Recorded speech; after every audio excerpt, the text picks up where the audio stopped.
All right, and welcome back once again to the adventures of the Monk and the Monarch. With me, the Monarch, and as always, my co host, Mildra the Monk. Hello. So, today we're going to step away, as we often do, from our usual somewhat anime focused content. Mhm. And instead, we're talking about who I'd call one of the more interesting video game directors out there, Suda51. Suda51, real name Goichi Suda, and hence the name is one of those folks who has a lot of work out there, but it's very clear when they're at the head of things because there is a certain style that they bring. Uh, I'd say I know a lot of people would say Kojima is in that same vein. That's a similar but different affair, and maybe one day we'll get to him. But um, guys, but a lot of guys in those in that early 2000s era of Capcom fall into this. Um, I'd actually say one of the other ones who really is a contemporary is Swery, just in terms of doing unorthodox approaches with some of their games. Now, I will say with Suda, there's a fair few games he'd released like prior to us really knowing him here in the West because they never got that US release, like your Super Fire Pro Wrestling. And I Hmm. don't believe we got Twilight or Moonlight Syndrome. Not to my knowledge. Um, I do remember hearing about the Silver Case a getting a Western re-release, but I haven't had time to double check on that. And the Silver Case was essentially his first real project. But what I did find funny looking up on him is that he had done a bunch of different odd jobs before he jumped into game development. One of them was working as an undertaker, That is somehow one of the least surprising things I think he could have said. Like, yeah, he'd have done that. he was mostly involved with the flower arrangements instead of what you usually do as an undertaker. But it's it is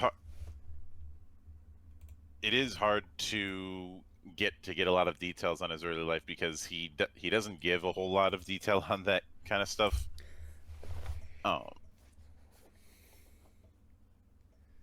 and as far as how he got the Suda51 nickname, that's still unknown. It's just I mean, obviously everybody knows now that that's just a pun on his given name, I believe there was an interview where he stated it was divinely granted to him. which Of course, he I said take that with a big ass grain of that. salt I buy it. because with certain directors, you never know when they're giving a legit answer or when they're just fucking with someone. I think Which, about 70% of the time, Suda's just fucking with people. yeah, I'd say I'd say for a while Itagaki was in a similar vein. It's just that Itagaki went so far up his own ass it became an Ouroboros.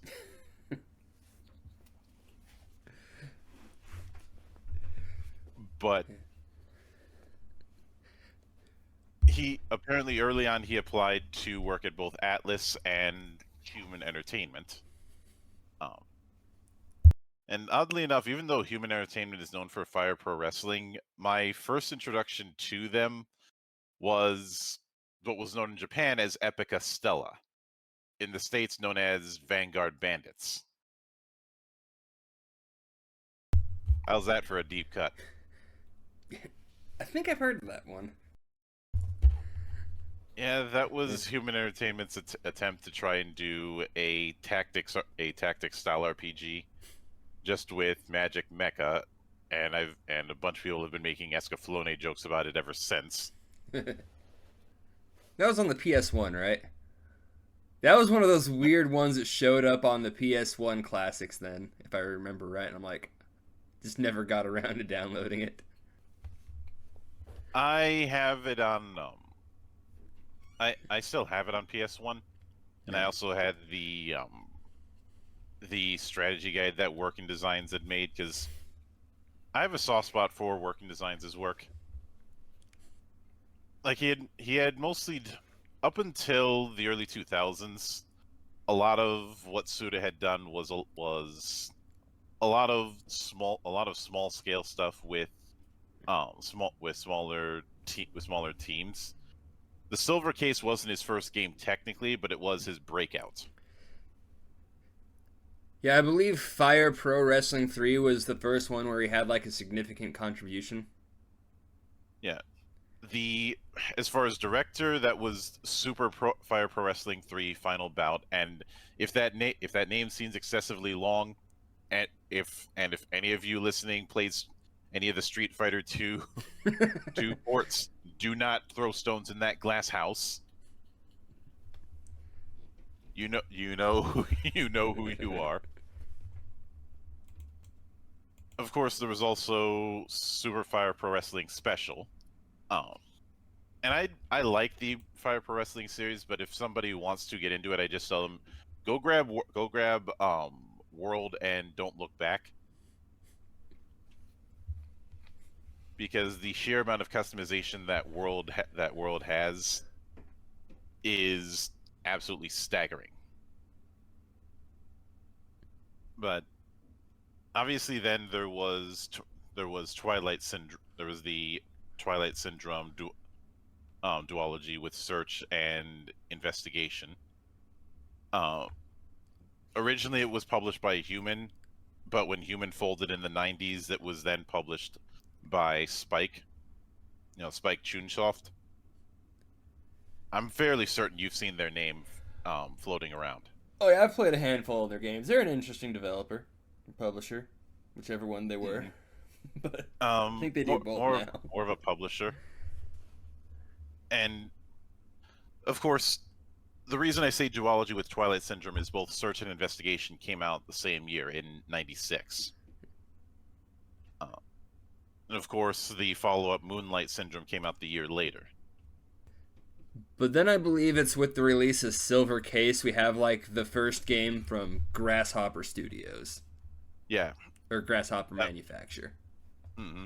it was it was pu- it was published, but it was manufactured by Grasshopper, which is basically his studio Yeah. going forward, and was published by ASCII Entertainment. There was apparently he wanted to do a Western release, but apparently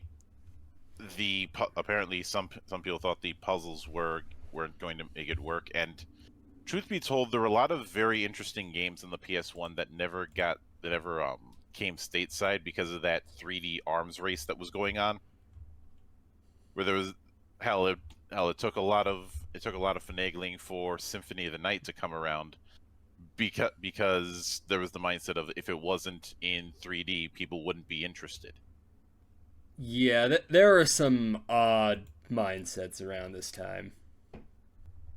But yeah, a lot of Suda's fifth, like just earlier stuff,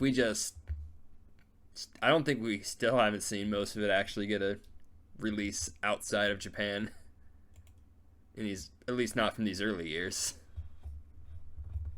There apparently was a localization that was done. I've heard it's had mixed results, so um I can't say too much. The storytelling that they went with for the Silver Case was a case of utilizing the most with what they had. mostly because at this time they were just a brand new studio. They didn't have a whole lot of resources, so they had to use the most out of the assets that they had. There have been several ports that have come around since the original version, and also I do have to correct myself. There was a PS4 port that was released by NIS, the NIS America in 2017, and apparently there was also going to be a port for the DS, but Suda wasn't satisfied with how it came along, so it never came out. And Like two I know years his ago, there was next a port for the game Switch. actually got a DS port. Like when was it? It was 2009. Flower Sun Rain got a DS port that actually did see a US release. Hmm. But the game itself was one of the early PS2 releases, 2001. That never saw outside Japan either. Yeah. At this point, coming off of what he did with Fire Pro Wrestling. At this point he's mostly just doing adventure games, and that would carry onward with Michigan Report from Hell, So which it got did a not get a European U.S. release. Yeah, it got a European release, but not a U.S. release. Even And though it takes I place in should Michigan. clarify. Yeah, then again, there's the weirdness of Deadly Premonition, but I do want to clarify something. Suda had created the concept, but and is credited as a producer, but the director was Akira Ueda. But see, Who's it's oh, go on. who's kind of all over the place. But it's like it's after this we actually kind of start to see Suda here carve out his niche outside of Japan with the release of Killer 7. Yeah, and I should note Michigan was one of those. Uh, He seems to cite it as a contract job. Doing contract work for a bunch of different companies to keep Grasshopper afloat. But like you said, Killer 7 in 2005 was where things start to really come into his own, because that was part of that big original IP initiative around the time known as the Capcom 5. Ironic because not all five of the games that were announced for that project came out. Is that was a big push to try and put more games on the GameCube, because the GameCube was flagging when it came to third party compared to the PS2 and Xbox. Yeah, And GameCube was such a hugely first party focused system, but for a while there. But the funny thing is, the five games that were involved, only 4 of them would come out, and only one of them would stay a GameCube exclusive. The ones that came out were PN3, which was one of Shinji Mikami's babies, which was a commercial failure but has a bit of a cult status. I like PN3. Beautiful Joe, which needs no introduction. That's Kamiya's baby. Dead Phoenix was the one that got canceled. It was supposed to be a 3D shoot 'em up that was akin to Panzer Dragoon. As far as why it got canceled, the reasons aren't quite known. Like there is still the teaser image of Dead Phoenix. So as far as, again, why that didn't come to fruition, it's not known. You can look up the footage on YouTube, but it just looks like a Capcom version of Panzer Dragoon, and I'm pretty sure that would have been well welcomed because actually no, I take it back. Panzer Dragoon Orta had already come out on the Xbox, so maybe maybe they just didn't want to compete with Sega on a similar idea. But of course, Resident Evil 4 was one of the other parts of the Big Four, and that's another case of needs no introduction. And lastly was Killer 7, which was Suda51's project, and I would say the the early reception for Killer 7 was not as good, and I'd say a lot of it is due to it having a control scheme that was not going to be as intuitive for a lot of people. I mean, it's intuitive when you play the game by its rules and you realize that it's trying to go for a bit of surrealism. Yeah, But this is one of his games I've not played, so I largely know it just from what I've seen and the reputation of it. And it definitely didn't kick off that strong. But time has been very kind to Killer 7. Like, I think there's more people that appreciate it now than there were at the time. I think it's the thing is this was his first attempt on his own to do something a bit more action adjacent. I would not call Killer 7 a full-on action game. It still has way too much DNA of an adventure game.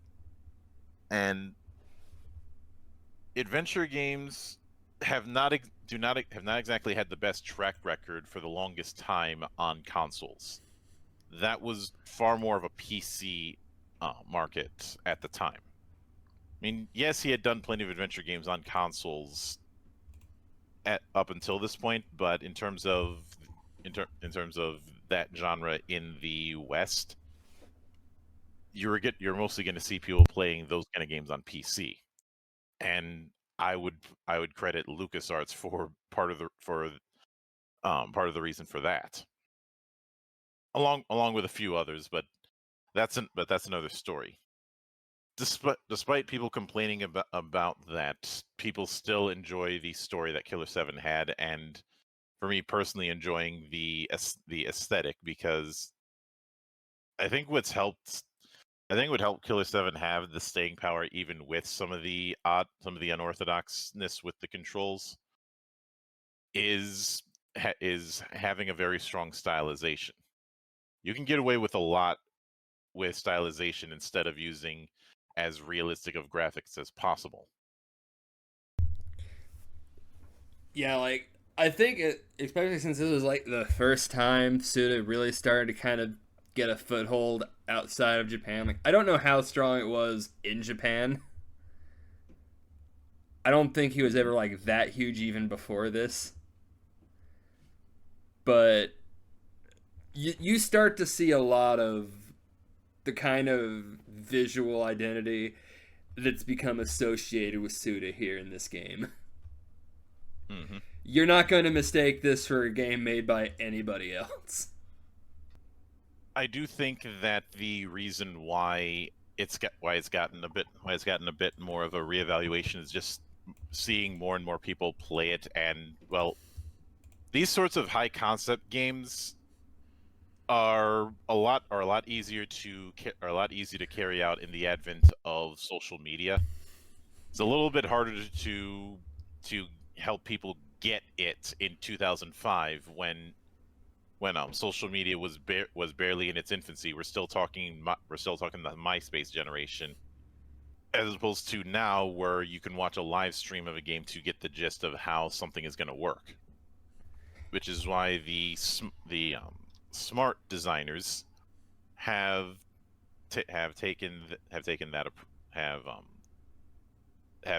chosen to use the live stream crowd as their main means of marketing instead of journalists, which I think is the reason you see so many journalists butt mad when they're left out. Yeah. After Killer 7, you do have a few. I guess I'd call them contract jobs all over the place, whether it be a sequel to the Silver Case called the 25th Ward. Now, I don't know if I'd Sequel call in Samurai Champloo a contract because it was developed by the full studio and written yeah, by. I get the feeling that because of how much stylization there is in Samurai Champloo just as an anime, that's the reason why he was gung ho on it, and it actually stands as an interesting case when it comes to video games based on in circulation anime. Because if I'm being honest, a lot of them are very disposable, Yeah. very meh. There's only a handful of ones that I feel can stand out on their own, and that's even more the case these days when so many of them are going the party fighter route. I mean, that's Which, kind of easy to get away with a lot of shonen just because you're like, there's a lot of characters you can throw into any kind of fighting game from those, so it's a very easy transition for a lot of them. yeah, I think the reason why I have a fondness for say Xenoverse or Kakarot is because they aren't. The Xenoverse is largely still a fighter, but kind of a fighter RPG hybrid. Same with Kakarot. I would have said the same thing about those DBZ RPGs back on the Game Boy Advance, but they all sucked. Mostly because the type of control that you'd need for that just wasn't going to work. It was always going to be stiff. But Sidetracked had an interesting approach. Chiefly among it, the fact that different music records would give you different styles of combos. And truth be told, I think Sidetracked was where Suda started stretching his legs in terms of action game development. No, it's another one I haven't played, but I do hear there's a certain fondness for this game that a lot of people just really enjoyed it. Not Hmm. that it's going to be like an all-time classic, but It is better than it has any right to be, especially when you compare it to um its contemporaries. yeah, like just know hearing like Suda51 doing a Samurai Champloo game, like that does sound like a very natural fit. Apparently, this around this time he was the reason why I say it was contract work is because I think he was tapped by Bandai Namco to do this, and it wouldn't be the last time he worked with Bandai Namco, because that same year was Blood Plus One Night Kiss was obviously built on Blood Plus, which I have seen that series. I haven't seen the follow up Blood C, and of course I've seen Blood Last Vampire. Um, the three of them are loosely connected, but I'd say the from what I've been able to see, since obviously that game never came stateside. First, it is doing the same cell shading that we saw in Killer 7, and it is leaning somewhat into an action route. I guess I could say that I could look at it as a prototype for some of the stuff he would start doing with No More Heroes in a roundabout way. A very, very roundabout way, but roundabout nonetheless. I mean, do you It's expect anything else out of Suda than to do things in the most roundabout way he can possibly think of? I certainly don't expect him to do things easy. And yeah, if a fan translation comes in for it, I would definitely be open to taking a look at it, or even just a half-ass translation of somebody's long play of it. Obviously a year later. Oh, I forgot that there was one other thing called Contact. Was his first DS project. Contact feels which was a collaboration between Grasshopper and Marvelous. Feels like him messing about with adventure games once again. I do remember playing a bit of Contact. Like I grabbed it because I was getting into a lot of Atlas stuff around the time, and they were the U.S. publishers. Hmm. So I didn't find out until much later Suda had anything to do with this one, and it does feel a lot different than the stuff we're kind of accustomed to seeing from him these days. But it was an interesting little game. It also doesn't respect the concept of the fourth wall. And what's funny is that once again it's a case where he's working with Ueda, and this is especially apparent because I know I said Ueda jumped around, but one of the big things that he was responsible for is Ueda was a graphic designer for Square at one point, and he had majorly contributed to Camelot when it came to the Shining Soul games. I can't well not Camelot, Next Tech. I always assume the Shining series with Camelot. Long story there. But I'd say with No More Heroes, that's where he finally comes into his own as far as doing this sort of action-based approach, because I'd say up until that point he had been kind of bouncing back and forth between that, since his stuff post Fire Pro was largely in the adventure gaming side of the equation. It's also like, well, Killer 7 kind of established him over here in the West. This is where he really started to get a more known name. Mm-hmm. Because, oh, excuse me. In terms of what you saw on the Wii, No More Heroes stood out like a sore thumb. Like you had all the. That was one of two things that stood out. One of them by his other big five guy, um, Shinji Mikami once again, because before Operation Rainfall was a thing, there were two games that stood out that kind of broke away from that idea of Nintendo being the family friendly console. Um, this one was one of them. The other one was Mad World, which I like Mad World, but that's a whole other story. Perhaps one day we'll talk about that stuff.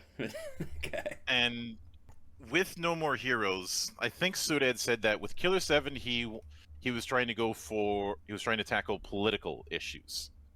And with No More Heroes, he was trying to tackle social issues. As far as the whole tackling social issues, I'm not entirely sure how successful he was on that. Okay, I'm going to say not at all, but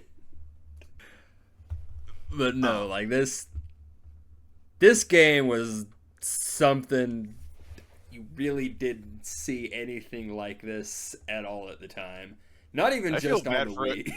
I feel bad for anybody who walked in on somebody playing while they're recharging the katana, which I guarantee that was done on purpose. Oh, there's no way that wasn't done on purpose. But I remember him also saying that the inspiration for Travis Touchdown was Johnny Knoxville. I mean, I don't remember him saying that myself, but yeah, I see it. No, I distinctly remember him saying that. And one, I can definitely see it. And two, I am disappointed that somebody hasn't done fan art of Travis going, "Hi, I'm Travis Touchdown. Welcome to Jackass." I mean, the worst that you could say is maybe tackling otaku culture. That's the furthest I can go with it, but No More Heroes as well as its sequels feel far too much like a Tarantino style exploitation or grindhouse thing than something tackling social issues. Yeah. It's one of those things, like, if he said that was kind of a goal, was to tackle social issues, I wonder if that was just him fucking with people. Yeah, it could be. it's it's really hard to tell with him sometimes. Because Yeah, he will deliver stuff in interviews with such like a straight face, but when you're actually hearing the words coming out of his mouth, but it doesn't mesh. the whole game is kind of a scavenger hunt of influences. Like the name came from the name of a Stranglers album from the 70s. The whole assassins thing is based on El Topo, which is this acid western from 1970. The the wrestling things was because he was a fan of Josh Barnett, Yeah.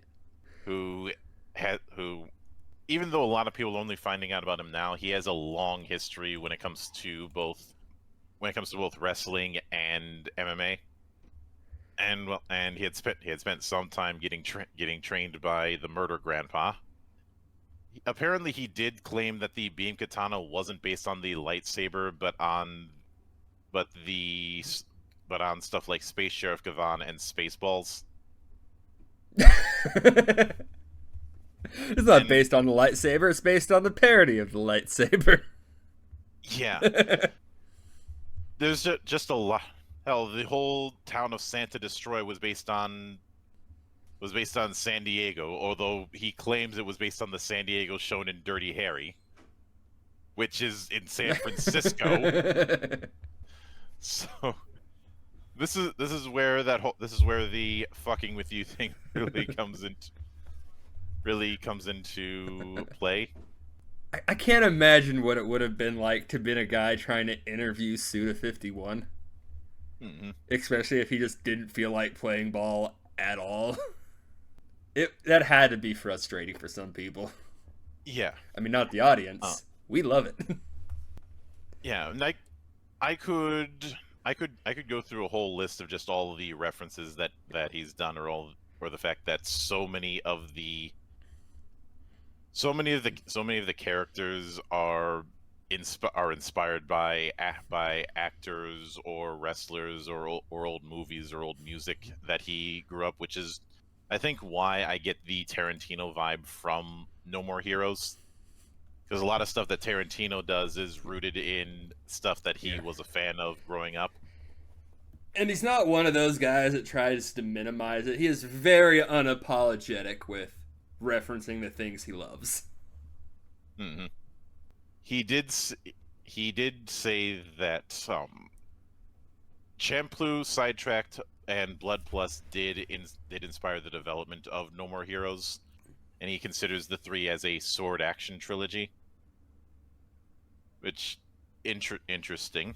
There were still some growing pains when it came to it, especially since, unlike the others, No More Heroes is very much built around its boss fights. Like that is the biggest thing that it brings to the table, and some of the boss fights are fucking great, like Henry. Some of them are not so great, like Destroy Man. I know even like some of those fights aren't the best designed, but I loved every one of those fights, if only because they're all so weird. What the hell was going through his head when he put these together? I'd say the only real problem they had with No More Heroes was the mini game odd jobs that you do between ranked matches are not as entertaining, and I think it's telling that a lot of that would get squeezed out in the sequels. You're like, I didn't mind him. It was kind of funny that you're like this overpowered assassin being forced to mow lawns. Of course, a year later we'd get him involved with the Fatal Frame series through Mask of the Lunar Eclipse. He was the co-director, co-writer, and designer for it, and I'm guessing he was mainly tapped because with No More Heroes he had established himself as somebody who could do action on the Wii. it wouldn't be until back in March that we would get an international release for Lunar Eclipse. Fatal Frame is one of those series that is really good, but a lot of people haven't gotten a chance to really explore it because so much of it never came stateside. Yeah, I'm not really that familiar with it outside of that one debacle where there was a Fatal Frame game released, download only, that was bigger than the available hardware space of the default system. I think it was the Wii U. I believe it was. Uh, that's most of my knowledge about Fatal Frame is that colossal stupidity. And that's part of the reason why I say it's a shame that that's one of the big memories, because Fatal Frame is very interesting setup, especially with the whole spirit photography thing that it's doing. After that, we did get a sequel with No More Heroes 2, which decided to do a kind of bigger is better thing regarding having, well, first giving more variety of beam katana for Travis, and also having Shinobu and Henry as playable for brief amounts of time. I did not like playing as Shinobu because of that taunt that she does at the end of her combos and how that can easily get punished. I think out of a like playing as her more, the jumping wasn't so awkward. Yeah, this is the problem when you're putting jumping in a game that I'm not entirely sure was designed for it. Yeah. That said, it should be noted, at this point with Grasshopper, Suda wasn't the lead director anymore for No More Heroes 2. He was a executive director, which, whenever I hear executive in titles, I end up thinking of that gag in Futurama. It's just a meaningless title so that insecure people can feel better about themselves. But yeah, like we're gonna see this with a few of the upcoming games that, while yes, they have his name on them from Grasshopper, he wasn't the actual head of the project as advertising may have had you believe. With No More Heroes 2, Nobutaka Ichiki was the proper director. I will note this. I know I said that some of the bosses in the original could be hit and miss. This is even more so with No More Heroes 2. Like, there's some that are really, really good, and there's others that are a case of what the fuck are you doing? I'll say something that I think is worth noting. No More Heroes was not originally intended to have a sequel. It was intentionally left on a cliffhanger because that's what Suda51 does. So it's kind of funny we did get this sequel, not entirely directed by Suda. And I do think in some ways it shows once you realize he wasn't the lead director anymore. Because compared to the first No More Heroes, this one feels a little more straightforward. I mean, that's only when you're comparing it to No More Heroes, but the difference does become noticeable. The one sticking point is the final boss fight with Jasper Bat Jr. I barely remember that fight, honestly. I refuse to forget it because there was a whole lot of bullshit with that fight. The first phase, okay. Second phase, where bad positioning can get you one hit KO'd, and then the third end of things where it's very clear that the game was not built for that sort of giant enemy approach, and giant enemy bosses are never all that interesting in my opinion. I do like No More Heroes 2 still, but I think there's a reason that one didn't really kind of stick around like the first one. Yeah, the next release he had was something called Frog Minutes, which does not even have a Wikipedia page. Does not have a Wikipedia page. I have no idea how it played out. Hold on, I'm gonna try looking that up real quick. Suda51 Frog Minutes. Why do I get the feeling it's shovelware? It is a simple, open-ended experience where the player's only objective is to feed critters such as grasshoppers and flies to frogs until their appetites are full enough. Moving on. Yep. Now we So, get to another one that this one I are you didn't. ready for Are you ready for 1,000 dick jokes? Okay, one of my favorite bits, like that anyone said about this game. Like again, I've not played it, but it came from one of the zero punctuation reviewers. Like, I'm just not seeing Suda in this game. The giant boner. There he is. Pretty much. Now, this was a collaboration between Suda51's writing and production by Shinji Mikami and Akira Yamaoka handling the music. It was a critical success, but it did not sell well. I'd imagine that something that didn't help matters was the EA logo on the things, because that is a kiss of death. Though I'd imagine that EA did a shit job at marketing it. Then again, this was 2011, and EA was around this time. They were trying to turn a new leaf in terms of supporting a bunch of new IPs, you know, and then new management came along and just killed that. Although one could argue that they overcorrected with the reception of Mass Effect 3, but that's another story. The comment, who was it? Mikami? Here is kind of a quote from him about the whole ordeal and how he didn't think Suda was even able to mesh with someone like EA. And I quote, "Shadows of the Damned became a completely different game. This is a bit disappointing. I think Suda was unable to create the scenario he'd originally had in his head and rewrote it several times. I think his heart was broken. He's a unique creator. So it seemed to me that he was not quite comfortable making this game." Suda does not mesh that well with a corporate structure like EA. I think that was the bigger issue. I get the feeling that, especially with how it was designed, that EA wanted something like Resident Evil 4. Suda is not the guy you want for something like that. Which does beg the question of if that was really the case, why'd you bring him on? It's not like it was some surprise that he was this unorthodox guy to begin with. They'd had to have realized it the first time talking to him, I'm sure. But then again, it's EA we're talking about here. I don't think they've ever really had that great of a reputation. That said, I do like the game kind of shows up again when you get to Travis Strikes Again. And there's like a fictional game that was the sequel to Shadows of the Damned. I do know that a remaster is in the works, but as far as what platforms that remaster is going to be on, that's still early on.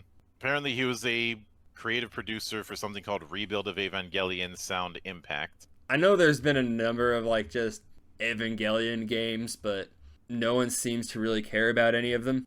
Well, there's a few interesting ones, but a lot of them never came stateside. There's a whole lot of Evangelion merch, period. And if we go down that route, we're gonna be here for weeks. The same year in 2011, there was a side project he did called Snatcher, Snatcher with a D, which was a audio drama that he did in collaboration with Kojima as a nod to Kojima's early work with Snatcher. Yeah, good luck trying to say that. But next year there was a bunch of there was one big project and a bunch of little projects like Cine Mora, which he was a producer on, Diabolical Pitch, which was a weird ass baseball game that he had done for the Kinect, which is why I think nobody played it. Liberation Maiden, which was a shoot 'em up that was part of the Guild 01 compilation for the 3DS, was eventually made as a standalone and would get a visual novel sequel a couple years later. No More Heroes World Ranker, which was an iOS spin-off. If you have not heard of this, I would not be surprised because it's iOS. Heard of it's about all. And Black Knight Sword, which was an interesting little side scroller, one that was a bit of a nod to a kind of street theater called Kamishibai. And of course, once again, that was a case of him collaborating with Akira Yamaoka, along with along with digital reality in that case. But of course, the big one, which I think Yep. you were leading to, is Lollipop Chainsaw, which also has a remaster in the works.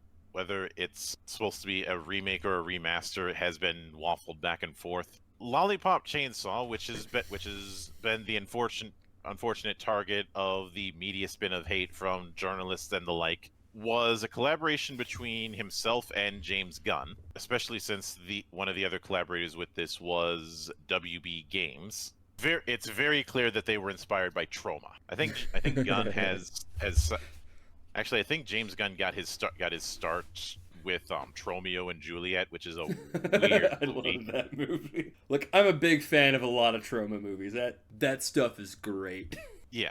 by a certain And of definition. course, the Buffy comparisons are inescapable. Though I'd say it has more in common with the original movie than the TV show everybody's more familiar with. I do remember enjoying Lollipop Chainsaw, but something about it felt a bit like a lot of the stuff with the chainsaw, where you're supposed to be encouraged to take out multiple zombies in one hit with that thing. I felt like I should have had more mobility than I did. I don't think there's getting around mechanically. I think this game struggled a bit more than his previous ones.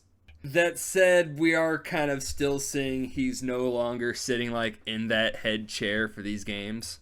He's a lot He more on was the creative side for this one than the director. The director was Tomo. It's one of those situations. The game is so weird and has so much of his charm.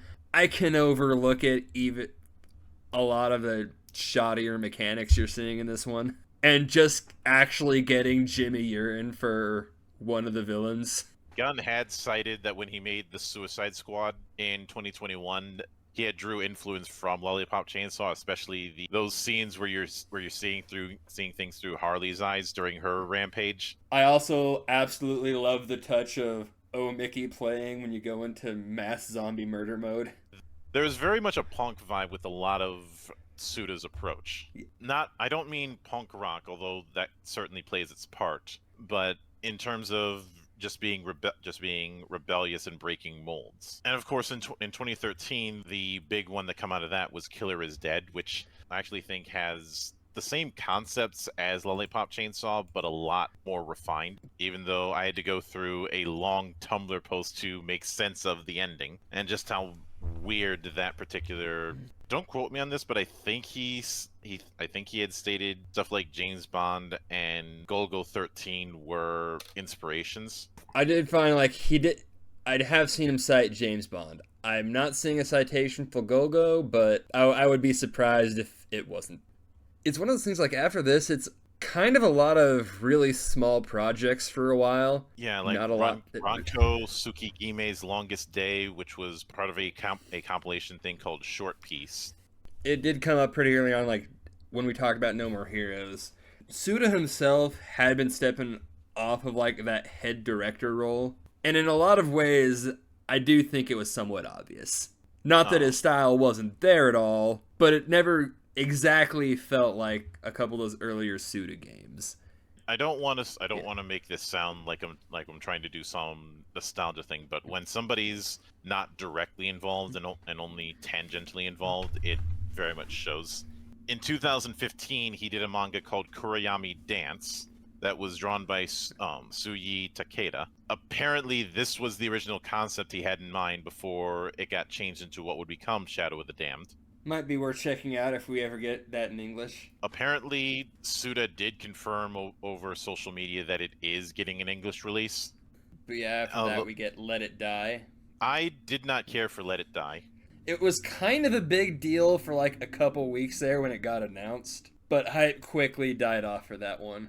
Apparently, its original concept was Lily Bergamo, which was described as a super action game and was going to have a companion app. Then, as things went on, it changed into Let It Die as we know. The game has gotten a lot of downloads, but I credit the amount of downloads it's gotten due to it being free to play, because there didn't seem to be a voice aside from Uncle Death riding a skateboard. In 2019, we have Travis Strikes Again. This is where Suda does step right back into the... And again, it shows. I think some people when they heard Travis Strikes Again were thinking this was going to be the No More Heroes 3, which we'd end up getting 2 years later, but nobody was to know that at the time. That said, I really like Travis Strikes Again. I know that it wasn't a perfect game by any means. Having Suda back in that direct role, as I said, you really feel his presence. It's such a weird, out there idea. Bringing back a character I don't think anyone would have expected to see again with Bad Girl. I know a lot of people refer to the gameplay as repetitive, but if I'm being honest, I am really, really, really fucking sick of hearing repetitive when it comes to discussion of game design. I do think there are times it's accurate to use that, but it does get abused. It's an easy buzzword, and the thing about buzzword criticism, and why I rail on it so much is it's a critique that discourages thought. You don't need to think about why you like or dislike something. Just throw a buzzword in and call it a day.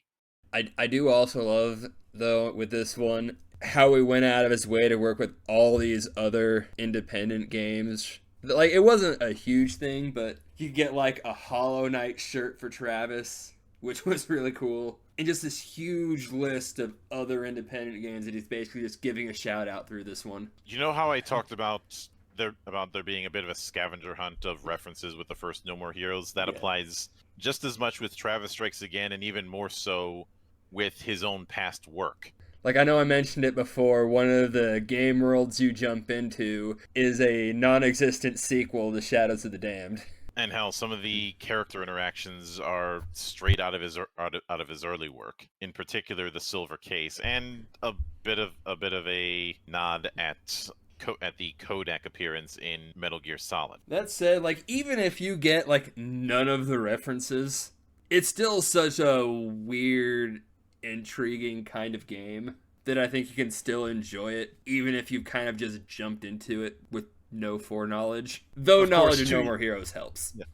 Yeah, and of course, 2 years later, we would get a proper threequel with No More Heroes 3. A game which he assured us will be the last in the series, and ends on a cliffhanger once again.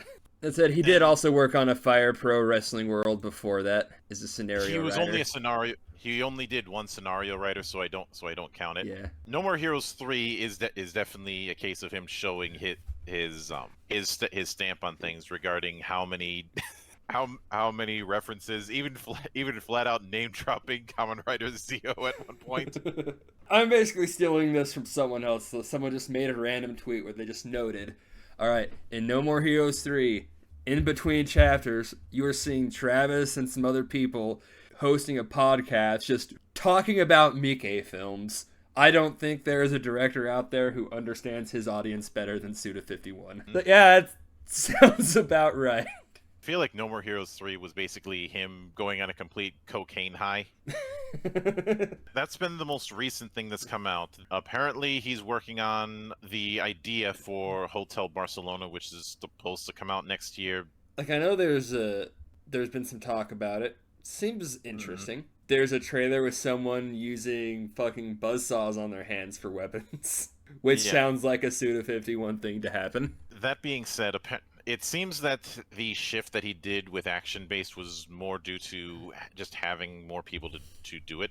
So I get the feeling he always wanted to do more action games early on. It's just he didn't have the staff to pull that off at the time. But as soon as he got the chance to form Grasshopper, apparently a lot of the gun stuff with Shadow of the Damned, that was EA stepping in, and both Blood Plus, Lollipop Chainsaw, Killer is Dead. There were a lot of elements that were put in those games by Suda. I think at this point of Suda's career, he's one of those guys. I think he's just kind of gonna do whatever he feels like for the rest of his life. He has enough pull with his name, so if you slap his name on something, it's going to get some eyes. It's not gonna be like your AAA studio levels of eyes, but he's got an audience I think is just gonna follow him around to whatever he decides to do going forward.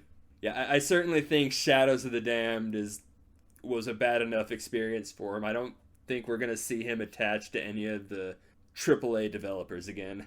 And apparently the sexual elements that were in Killer is Dead and Lollipop Chainsaw was at the insistence of Kadokawa. Yeah, because things like that have always kind of been in Suda games, but not like Killer is Dead.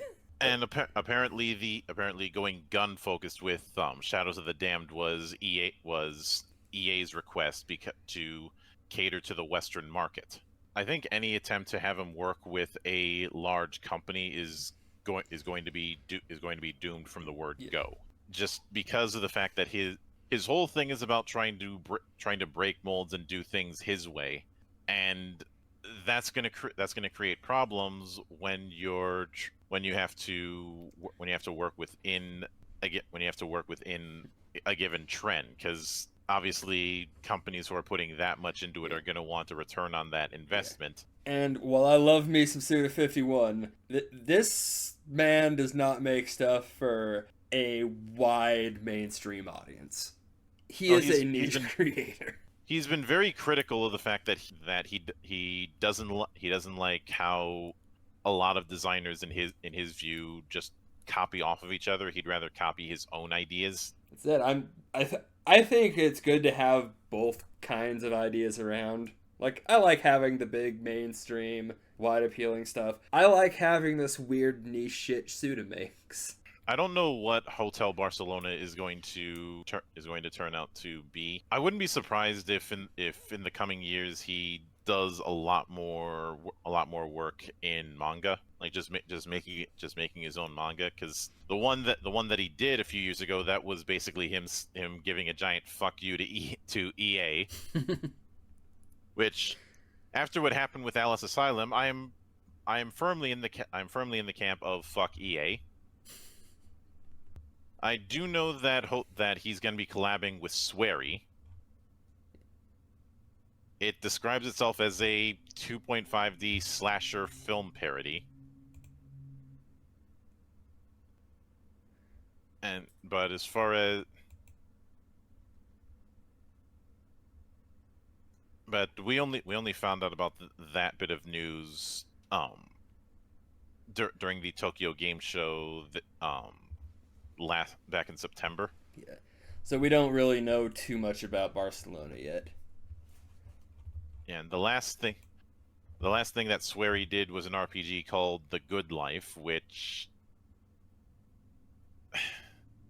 it is understandable how Suda51 and Swery are working together, because they are very much cut from the same cloth in terms of not doing anything the traditional route.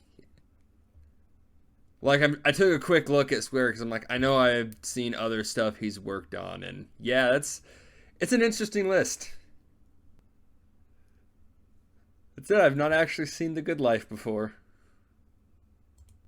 Apparently, it was put on all the major platforms. Came out in 2021. The screenshots look cute, but we know how this goes. Cute on being released by certain people that's a warning sign. It's bait. But yeah, I'm pretty much always gonna check out whatever Suda51's working on these days, just because, again,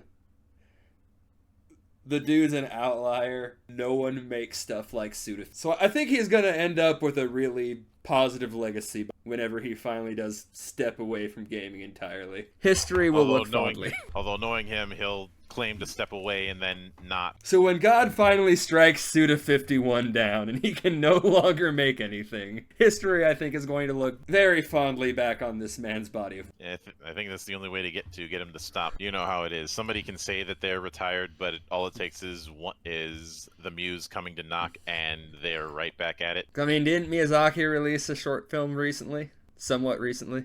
After having retired? I've learned when it comes to strong creative types never to take the word retirement with a big ass grain of salt. I figure when they say retirement, it's like, I need to take a nap. Just a little vacation. Some of them do stay retired. So again, everyone who stopped in or sees this once it goes up on YouTube and Rumble, hope you enjoyed listening to us break from anime and talk games for a while. As it stands, the plan for next month's adventures, we're going to be talking a director we've brought up somewhat frequently since we started this show, Yuasa. Yep. Brace for drugs. Yeah, I wasn't that familiar with him before it started coming up, so I've been catching up on his work, and it's definitely interesting. I will say that. All that, we will see you guys next month.